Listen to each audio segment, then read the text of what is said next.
Hello friend, मेरा नाम Satish Kumar, photo editor. आप मेरे चैनल को सब्सक्राइब करेंगे, आपको बहुत सारे फोटो को ट्यूटोरियल मिलेंगे। Thank you for watching and subscribe for YouTube channel. But I like working with vectors better because they give you pen tool, which I had selected. Make sure that you have shape on the options panel on this drop down. Click on one corner and click on the next. Hold the space bar, pan down, click on the bottom right corner, and then click on the bottom left corner. I'm going to hold the space bar again, click and drag to pan up and complete that path. Now the color of the shape really doesn't matter, so I'm just going to make it red just so that you can see it. There it is, red. What I'm going to do now is enable the layer of the snowboarder. I'm going to click and drag her up to the top of the layers panel, and I'm also going to double tap position. Then I'm going to press Ctrl J, Command J on the Mac to duplicate. So now I have two copies. I'm going to disable the one on the top by clicking on this eye icon, and the one on the bottom here, I'm going to clip to the shape below it. So with that layer selected, I'm going to press Ctrl Alt G, Command Option G on the Mac. Then I'm going to enable the layer right above that, and I'm just going to make a selection around the snowboarder. So I'm going to click on the quick selection tool, and I'm simply going to click and drag around her. Now you don't have to be very precise at this moment. You can just click and drag, and we'll worry about the details later. So we're just going to select her as quick as we can. So I'm just clicking and dragging. You notice that my selection is not very accurate.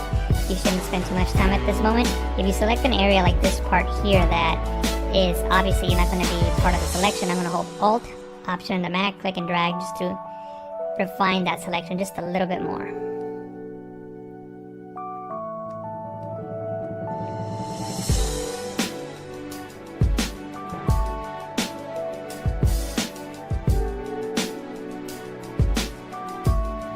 Okay, now that I have the selection active around the snowboarder, I'm going to select that top layer and click on the layer mask icon to create a mask around the snowboarder. So what I'm going to do now is click on this top layer, hold shift and click on the layer below it so they're both selected in groups and they can be separated. So that allows us to keep those two layers together.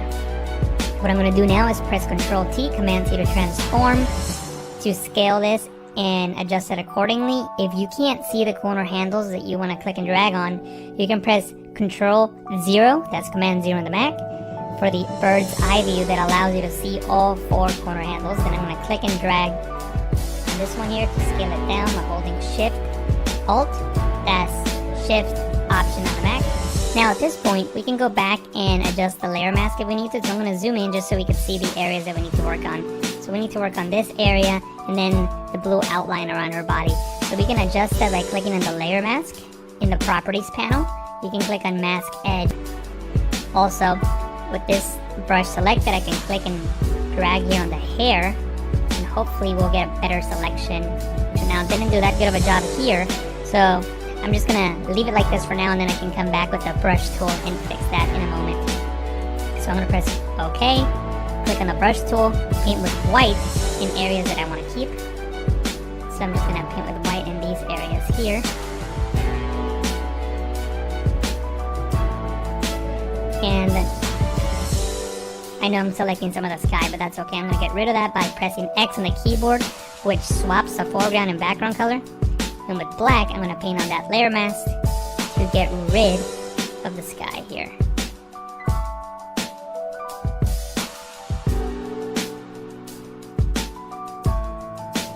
And I'm not going to take the time. What we're going to work on now is extra elements that are going to help our composite look much more realistic and much more interesting. So from the Adobe stock library, I downloaded two elements we're going to use. We're going to use this shovel with the snow, so let me just double click on that to open that up. And by the way, the links to these files are on the description. You have to download them from Adobe stock. They're not free, but you can use a watermark preview to practice on. So I would recommend you doing that just so that you can have a way to practice and learn. So the first thing I gotta do is get rid of this shovel. I'm gonna click on the lasso tool. I'm gonna make a selection around this shovel. And as you can see, it's not very accurate. That's okay. Then I can hold Shift and Backspace. Or you can go into Edit, Fill to bring up the Fill menu under Contents. choose content aware, and press OK. And Photoshop will fill in those pixels and make the shovel disappear. I'm going to press Ctrl D, Command D on the Mac to deselect. And this is what we're going to work with. The first thing that we need to do is mask out the snow from the ground. So I'm going to go into the channels panel, and I'm going to look for the channel that's got the most contrast. In this case, the blue channel. I'm going to click and drag on the blue channel and drop it here in the new channel icon to duplicate it. Now with the duplicate channel, I can start making adjustments to it. The first thing I'm going to do is fill with white on the areas that I want to keep for sure. So with the lasso tool selected, I'm just going to click and drag and make a very rough selection of the areas that I know for sure I want to keep, which is all this top part here. Now that I have the selection active, I can fill with white. White is currently my foreground color. To fill with the foreground color, you can hold Alt and Backspace, Option, Backspace on the Mac. Then Ctrl D, Command D on the Mac to deselect. Now we gotta work on this bottom part. There's a feature in Photoshop called Apply Image. If you go into Image, Apply Image, what Apply Image allows you to do is to take an image and apply it onto itself using a blend mode. In this case, we're taking the blue copy, applying the screen blend mode onto itself. So notice what happens here on the snow on the edge. It essentially turns white, which is what we want. You could also, of course, apply a multiply blend mode and it'll give you a different result. In this case, I think I'm going to go with screen, and then I'll just work on the edges in the next step. So I'm going to press OK. And what I'm going to do now is go into Image, Adjustment, Levels, and bring the levels to the right, the dark values to the right, so we have more contrast between the snow and the ground. And remember, we're going to be making a selection. Anything that's white in this screen will be selected. Anything that is black will be deselected. So I'm going to drag this one over to the left a little bit. I'm looking at the edges here. And maybe drag this one to the left as well. And press OK.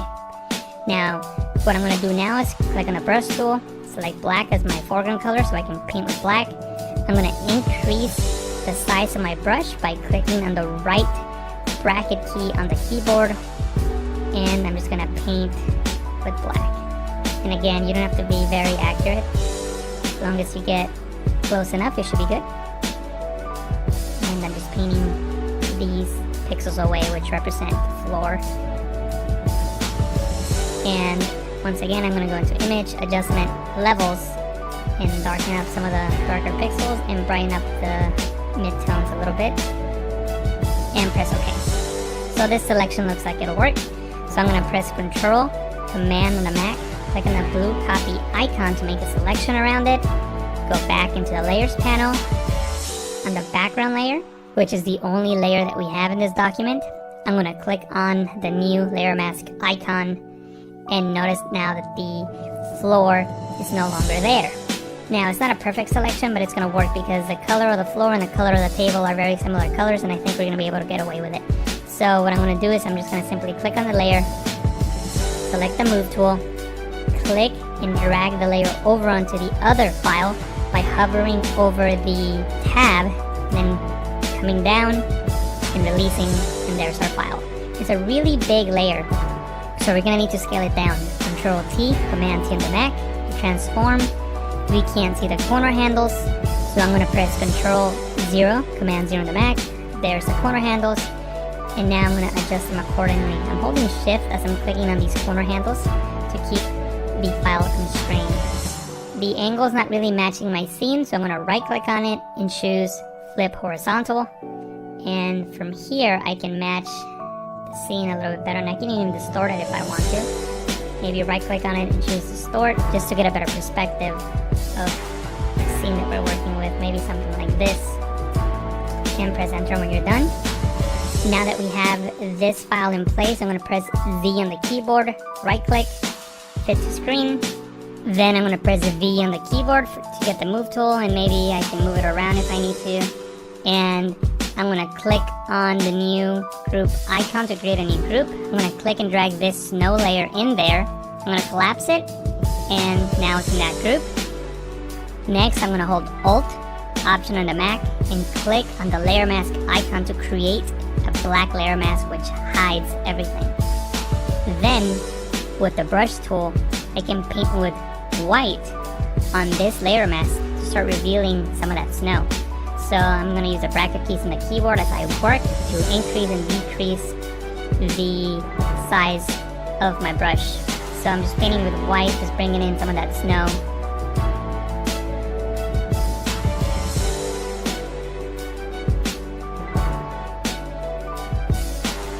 And if you make a mistake, you can press X on the keyboard to paint with black and maybe shape snow a little bit better. Maybe something like that. What we're going to do now is work with different elements. So I'm going to open up the libraries panel, and I'm going to open up this file here, which is these snow elements that were also downloaded from Adobe Stock. By the way, if you don't have Photoshop CC, you won't have the libraries panel, but you can still download the watermark previews onto your desktop and bring them into Photoshop as you would any other image. From the tutorial, and you can see my final result. But for now, we'll just leave it as is. I'm gonna press Z on the keyboard, right click, and choose fit to screen. And what we're gonna work on now is extra elements that are gonna help our composite look much more realistic and much more interesting. So from the Adobe Stock library, I downloaded 2 elements we're gonna use. We're gonna use this shovel with the snow, so let me just double click on that to open that up. And by the way, the links to these files are on the description. You have to download them from Adobe Stock. They're not free, but you can use a watermark preview to practice on. So I would recommend you doing that just so that you can have a way to practice and learn. So the first thing I gotta do is get rid of this shovel. I'm gonna click on the lasso tool. I'm gonna make a selection around the shovel. And as you can see, it's not very accurate. That's okay. Then I can hold Shift and Backspace. Or you can go into Edit, Fill to bring up the Fill menu. Under Contents, choose Content Aware and press OK. And Photoshop will fill in those pixels and make the shovel disappear. I'm going to press Ctrl D, Command D on the Mac to deselect. And this is what we're